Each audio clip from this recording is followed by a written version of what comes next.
Hi there everyone, JCM45 here with another action figure review. Today we're going to be taking a look at the Bandai Tamashii Nations SH Figuarts Ultra Instinct Goku. I got this guy directly from Japan, from AmiAmi.com, and got it shipped directly to my residence in 2 days from DHL. I was pretty impressed with that considering all the pandemic nonsense going on. Before we take a look at the figure itself, let's take a quick look at the packaging. Here we have your standard SH Figuarts Tamashii Nation box. You have Bandai, Tamashii Nations, Dragon Ball Super, and your official Bandai Tamashii Nations logo to say this is not a bootleg. You have some nice promotional pictures of Goku. You have Son Goku Ultra Instinct written on the side. Son Goku Ultra Instinct written on the side. On the back, more pretty promotional shots. More pretty promotional shots on the side. Son Goku. And that's the packaging. Let's take this guy out and take a look. Alright, so let's take a quick look at the accessories before we look at the figure itself. Here is everything Ultra Instinct Goku comes with out of the packaging. He comes with 4 faceplates and 8 hands, as well as a Kamehameha charging effect. First off, we'll take a look at the faceplates. He comes with one kind of stern neutral face.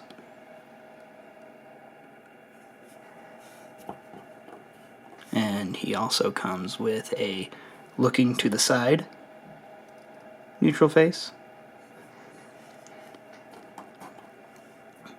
He's got a face with his teeth gritting like he's charging up or he's getting ready to attack.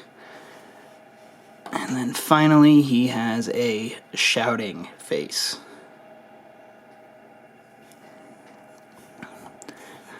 He also comes with two flat palms for blasting ki blasts.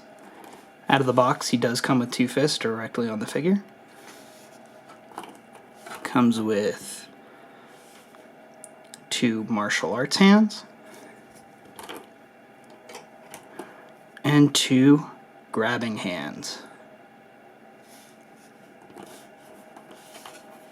And finally, this is the Kamehameha charging effect. It is the same mold as the original Kamehameha charging effect that we received with Goku Black and the original base Goku from way back in the day. And I actually have the original effect here for comparison. As you can see, the newer one is a clear plastic, whereas this one is the older one is more opaque with a kind of white center where the tips of the light effects are blue. So that's kind of the difference, but it is the same mold. And those are the effects, or those are the accessories that comes with Goku. And here is Goku in his Ultra Instinct form as he appeared at the end of the Tournament of Power arc in Dragon Ball Super. And I gotta say, this figure is pretty nice looking. Much better than I initially anticipated based on some of the promotional shots we initially received. But having him in hand, I gotta say I really like him. So let's take a closer look at this guy. And we'll start off with his head. Taking a look at his head here, we have a nice silver paint job going on with his hair, and it is a different hair sculpt than the normal Goku hair sculpt that we've seen a few times in the past. A couple of the tufts of hair, or spikes, whatever you want to call them, are a little bit wavier. I kind of wish they went a little bit more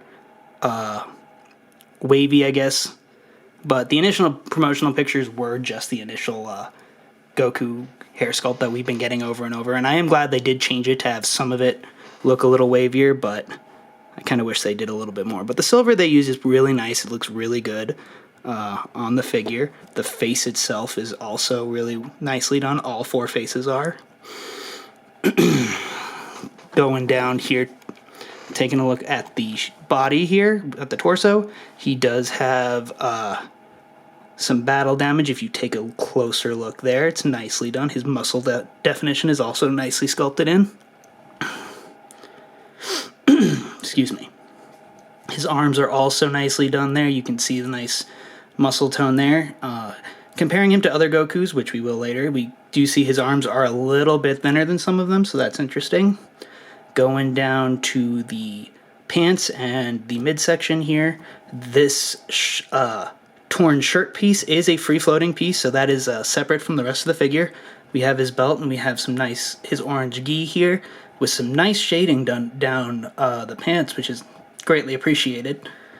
We don't get much shading nowadays from Bandai anymore. His pants are torn in places, his knee is exposed, as you can see, and we go down to his boots, which are colored nicely. Okay, taking a look at the articulation on Goku here. He's got a ball joint at the head as well as a ball joint at the neck, or at the base of the neck, which allows him a pretty good amount of range of movement. He can look up about that far, he can look down about that far. His head can rotate completely around all the way, and it does have some good tilt going on, so no complaints there. Good stuff.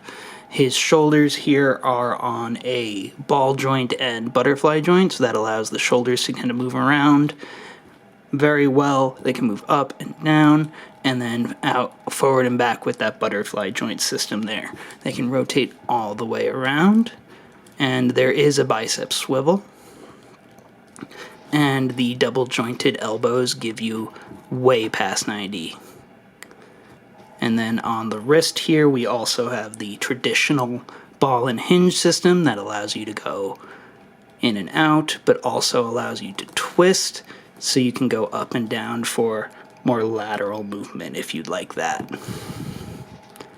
Moving on to the torso, he's got a ball joint at the abdomen here, and then another ball joint, I believe, at the waist, allowing him a great range of movement. He can get quite around. He can crunch forward about that much.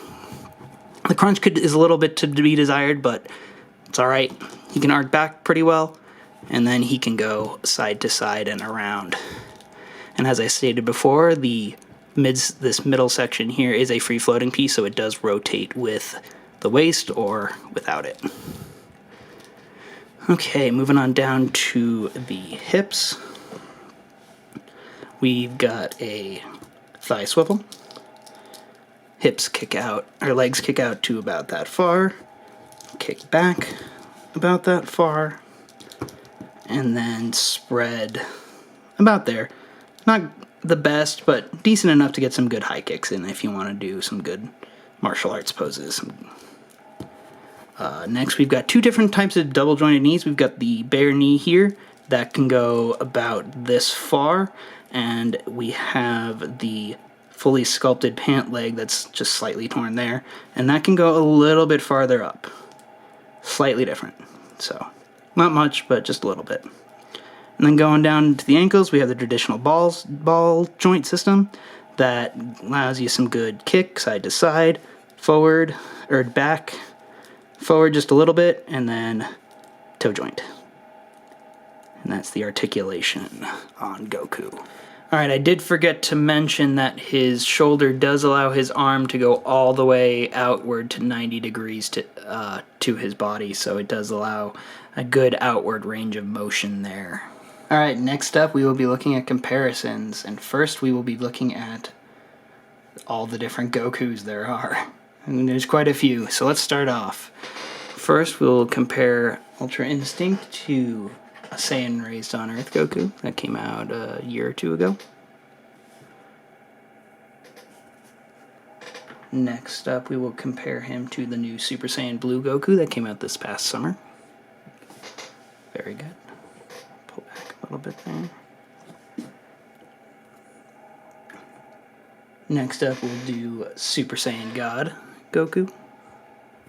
And as you can see, his arms are comparable to Super Saiyan Gods in terms of their kind of thickness. They're a little bit thinner than the other ones. As you can see here when we take a look at Warrior Awakening Goku, probably the most similar styled figure. Come on, stand up. both battle damage from various points in Goku's history. And as you can see, there is a lot more shading done on the bare torso on Warrior Awakening as opposed to Ultra Instinct, which is kind of a shame. I liked the shading done, but I guess we get what we can get. Oop, just knocking stuff over. Next up, we will look at Super Saiyan 3 Goku. And this guy is always tough to stand up because of that heavy hair.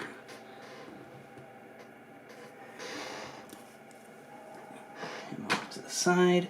And last but not least, we will take a look at the original base form Goku from way back when.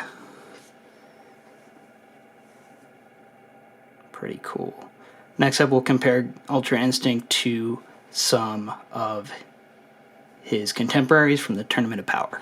Alright, next up we're going to take a look at some other characters. First off, we'll look at Goku with Vegeta, Prince of all Saiyans. Next, we'll take a look at Frieza, who he formed an unlikely alliance with during the Tournament of Power. Stand up, Frieza.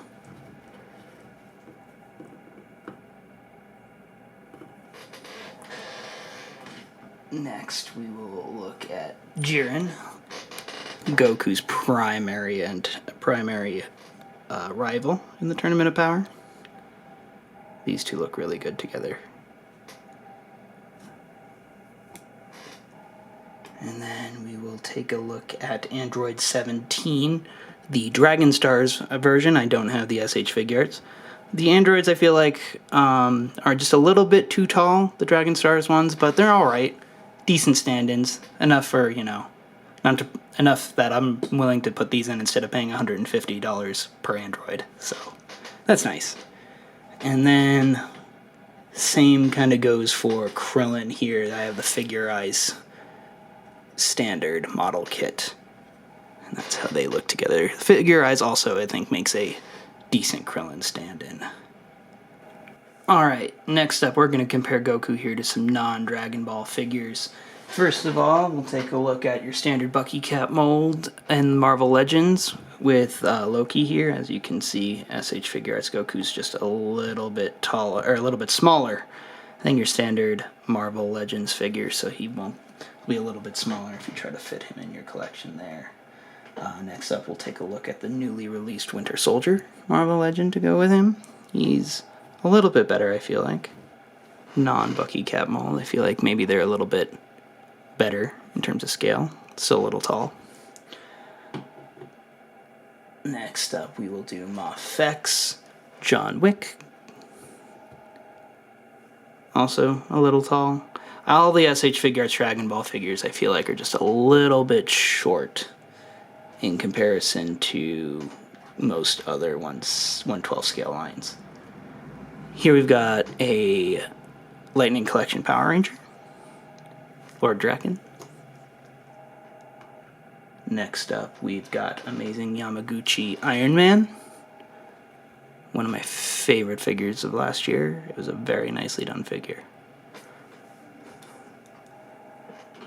And then we also have Black Series Skywalker Strikes, Luke Skywalker, who the Black Series figures are actually a little bit smaller, so they're a little bit closer in scale, so I feel like if you wanted to team up Star Wars and Dragon Ball, you're kind of good there. Especially since the SH Figuarts Star Wars figures are also about that size. Alright, and last but not least, we'll take a look at the McFarlane Mortal Kombat 11 7-inch Spawn. And yes, he is far bigger than Goku, which, to be fair, kind of works for Spawn, because Spawn is supposed to be a lot bigger than everybody else, but there you go. Alright, next up we're going to look at a couple head swaps. So first up we've got a Saiyan raised on Earth's head on the Ultra Instinct body, and as you can see, the skin tones don't quite match. They're a little bit different. So, At a distance, it probably works out okay, but if you get really close, the skin pigments are just a little bit different here. So moving on to our next head. Okay, next up we have the Super Saiyan Blue head sculpt on Ultra Instinct's body, and it does appear that Blue's head is a little bit closer, pigment-wise, to Ultra Instinct's body. Not quite the same, but pretty close, which is nice. So you can probably get away with throwing a blue head sculpt onto Ultra Instinct's body there. Okay, next up we've got Super Saiyan God. And as you can see, unfortunately, Super Saiyan God's face is way too pale in comparison to the body. So even at a distance, I don't think that's going to look very good. So I think it's going to be a no-go on trying to match those two together. And here we've got Warrior Awakening Goku's head on the Ultra Instinct body. And this one looks alright. Only if you get really close can you tell that the skin pigments are different. But other than that, it's not that bad. At a distance, you could probably get away with it. And if you want a fully shirtless Super Saiyan Goku, there you go. And then here's the Ultra Instinct head on the Super Saiyan God body to kind of match some of the promotional material that we saw of early Ultra Instinct art when it was first being shown off. Unfortunately, like I said, with the face, the opposite situation, the skin tone for the face and the body just do not match. The Super Saiyan God body is way too pale in comparison to the face, so that is what it is. Alright, so my final thoughts on Ultra Instinct Goku here is he's a pretty nice addition to the collection. He looks pretty good with his other contemporaries from the Tournament of Power. He looks good with other Goku figures, and I think Bandai did a pretty good job. He is a little bit pricey, I feel like, at the $55 price point when we've been getting so many other Gokus that have been closer to the $35, $40 range in the Saiyan Raised on Earth, and then the latest Super Saiyan Blue from the Broly movie. So I do feel like he was a bit expensive for just another Goku release. They did try to justify a little bit by throwing in the Kamehameha charging effect, which is great. Haven't seen one of those in a while since Goku Black, so that's great. They could have justified it a little bit more by throwing in a Tamashii Nation stand, which we haven't seen one of those in quite some time thrown in, so they could have made it a little bit better, a little bit more worth it, but overall I think it's alright. I'm pretty happy with it. Shipping was what it was. I did have to pay $21 in shipping to get it here since SAL shipping is not a thing right now because of the COVID-19 pandemic, so that is what it is. DHL, though, for being $1 more than EMS, I will give it 2 thumbs up. They got it to me in like 2 days, or 2 business days. I was very, very impressed. So if it's not that much more than EMS shipping, I recommend DHL. So overall, that's the review. Hope you guys liked it. Please like, comment, and subscribe, and have a good one. Stay safe out there.